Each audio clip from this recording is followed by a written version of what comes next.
Good afternoon आप सभी को। कल हम अलजेब्रा और लिटरल्स के बारे में समझे थे। आज हम लोग समझेंगे अलजेब्रिक एक्सप्रेशन के बारे में, जिसमें पहला है वेरिएबल्स एंड कंस्टेंट। तो हम लोग अलजेब्रा में we come across two types of symbols, जैसे कंस्टेंट और variables. A symbol having fixed numerical value is called a constant. मतलब कंस्टेंट हम किसको कहेंगे? जिसका फिक्स्ड न्यूमेरिकल वैल्यू होगा। जैसे 2, 3, 4 कोई भी नंबर क्या है, उसका fixed number, fixed numerical value है, ठीक। बट ऐसे सिंबल जिसका फिक्स्ड वैल्यू नहीं हो, हर जैसे यहाँ पे सर्कल है तो हर एक सर्कल के लिए अलग अलग रेडियस हो सकता है, ठीक है, तो फिक्स्ड नहीं है ये। A symbol which takes on various numerical values is known as a variable. तो यहाँ पे जो आर है और डी है, ये क्या है? क्या है? वेरिएबल्स है, ठीक है, समझ में आ गया। उसके बाद है p इक्वल टू 4s। तो p और यहाँ पे s, ये दोनों क्या है? क्योंकि p का वैल्यू हर समय चेंज होते रहेगा, s जब जब जब चेंज होगा, है ना। जैसे मान लीजिए स्क्वायर है, स्क्वायर का साइड क्या है? 4, तो इसका वैल्यू आएगा 16। जब स्क्वायर का साइड 2 हो तो इसका p का वैल्यू आएगा 8। मतलब s का वैल्यू जैसे जैसे चेंज होगा p का वैल्यू चेंज होगा। तो दोनों क्या है? वेरिएबल है, ठीक है। अब देखिए remark, in some situation literals number are also treated as constant. कभी कभी ऐसा होता है कि लिटरल्स को भी कंस्टेंट की तरह ट्रीट किया जाता है। तो ऐसे सिचुएशन में it is presume that the particular literal number will only take a fixed value, है ना। पार्टिकुलर लिटरल नंबर क्या करेगा? सिर्फ फिक्स्ड वैल्यू ही ले सकता है, मतलब उसी पे वर्क कर सकता है, ठीक है। तो ऐसे सिचुएशन में ही हम उसको कहेंगे कंस्टेंट, ठीक है। उसके बाद है algebraic expression, A combination of constant and variables connected by any one or more of the symbols plus minus into multiplication and division। ये सब जो क्या कहलाएंगे? Algebraic expression. ऐसे कम्बिनेशन को हम कहेंगे अलजेब्रिक एक्सप्रेशन। कंस्टेंट और वेरिएबल कनेक्टेड हो किसके द्वारा? प्लस माइनस इंटू या डिवीजन के द्वारा। जैसे यहाँ पे देखिए 3x plus 5y minus 2xyz। 3x connected है 5y से, 5y कनेक्टेड है माइनस 2xyz से। तो ये तीनों क्या हो गए हमारे लिए? तीनों क्या करते हैं? एक्सप्रेशन फॉर्म कर रहे हैं। और देखिए several parts of the expression separated by the plus minus क्या कहलाएंगे? टर्म्स ऑफ द एक्सप्रेशन, है ना। 3x क्या कहलाएगा? ये टर्म है, 5y टर्म है, ठीक। उसके बाद है माइनस 2xyz, ये भी एक टर्म है। तो यहाँ पे कितने टर्म है? Has 3 terms, namely 3x, 5y and minus 2xyz। और हम प्लस को कंसीडर नहीं करते हैं, हर समय माइनस को जरूर कंसीडर करेंगे, ठीक है। तो इसी तरह से नीचे वाला है, ठीक। नेक्स्ट हम लोग देखते हैं अब क्या है। Various types of algebraic expression are as follow. जैसे देखिए क्या क्या है। मोनोमियल है, an expression which contain only one term is known as monomial. जैसे यहाँ पे ओनली 3x है, ठीक है, यहाँ पे किसी के द्वारा सेपरेटेड नहीं है, किसी प्लस माइनस के द्वारा, तो ये ओनली वन टर्म है, इसीलिए हम इसको कहेंगे मोनोमियल, ठीक। बाइनोमियल जिसमें क्या हो? 2 टर्म्स हो, जैसे 6 और यहाँ पे y, जो टर्म सेपरेटेड है माइनस के द्वारा। फिर 2x प्लस 3y, तो ये प्लस के द्वारा सेपरेटेड है, तो ये दोनों क्या है? एक एक्सप्रेशन फॉर्म कर रहा है, तो इसी को कहेंगे बाइनोमियल एक्सप्रेशन, ठीक है। उसके बाद है ट्राइनोमियल, जिसमें क्या हो? 3 terms, 2 plus x minus y, ये 3 टर्म है, तो इसीलिए हम इसको कहेंगे ट्राइनोमियल, ठीक। उसके बाद है quadrinomial, x square plus y square plus z square minus x y z, ये 4 टर्म है, तो इसीलिए हम इसको कहेंगे क्वाड्रिनोमियल, ठीक है। उसके बाद है polynomial, an expression containing 2 or more terms is known as polynomial. तो देखिए जैसे ही हम लोग 2 से स्टार्ट, बाइनोमियल को भी हम पॉलिनोमियल कह सकते हैं, ट्राइनोमियल को भी। जैसे ही 2 से ज़्यादा होगा वो कहलाएगा पॉलिनोमियल, ठीक है, ठीक। उसके बाद है फैक्टर्स। फैक्टर्स किसको कहते हैं? When 2 or more numbers and literals are multiplied then each of them is called a factor of the product. जैसे यहाँ पे देखिए 5x स्क्वायर y है, तो we have 5 as the numerical factor whereas x square and y are the literal factors. तो क्या बोला गया था?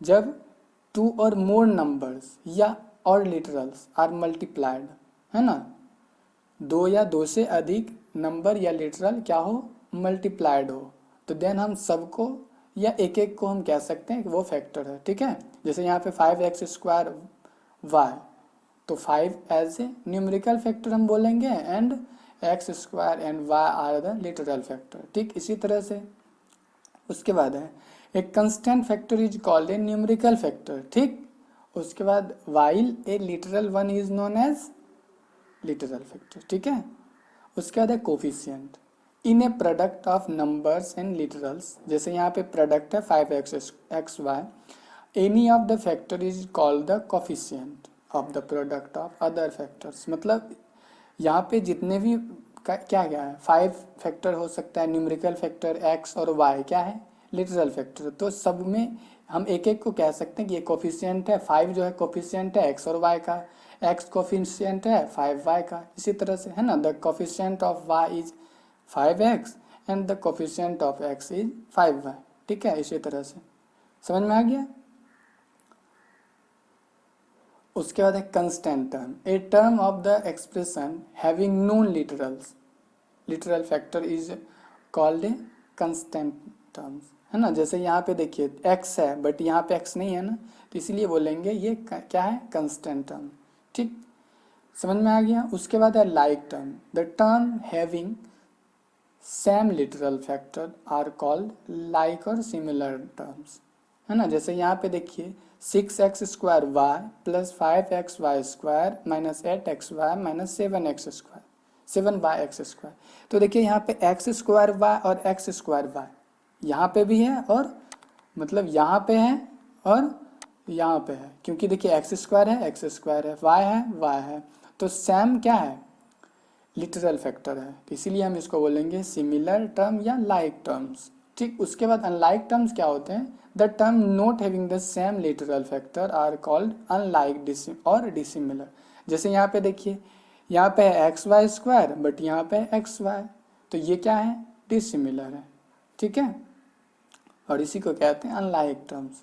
उसके बाद है finding the value of an algebraic expression, तो अलजेब्रिक एक्सप्रेशन का हम वैल्यू कैसे फाइंड करते हैं, तो देखिए if the value of all literal numbers appearing in a given expression are known, यदि जितने भी लिटरल एक एक्सप्रेशन में है उन सबका वैल्यू क्या है, हमें पता है, तब हम कहेंगे on replacing these literals bye there numerical value, तब हम उसको रिप्लेस करेंगे उसके न्यूमेरिकल वैल्यू से। जैसे x = 1 है तो यहाँ पे x के जगह पे क्या रखेंगे, 1, फिर y के जगह पे -2 और z के जगह पे 3, और इसी तरह से यहाँ भी रखेंगे, और सबको क्या करेंगे, यहाँ पे मल्टीपल करेंगे सबका, यहाँ पे क्या करेंगे, क्यूब है तो 3 टाइम्स मल्टीपल होगा। ठीक है, इसी तरह से सबका हम जब वैल्यू फाइंड करेंगे, ठीक, we obtain an arithmetic expression, हम लोग तब अर्थमेटिक ऑपरेशन एक्सप्रेशन प्राप्त करेंगे विच कैन बी इवेल्युएटेड, जो हम इवेल्युएट कर सकते हैं।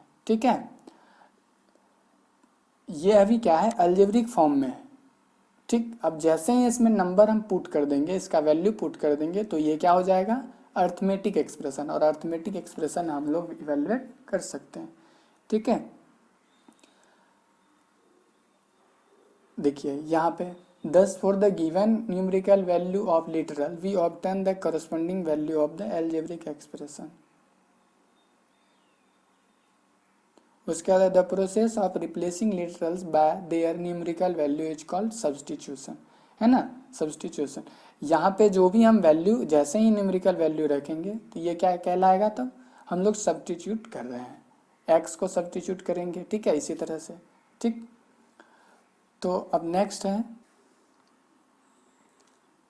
हम लोग सब्स्टिट्यूट करेंगे, है ना, substituting x = 1, y = -2, z = 3 in the given expression we get, x के जगह पे हमको 1 रखना है।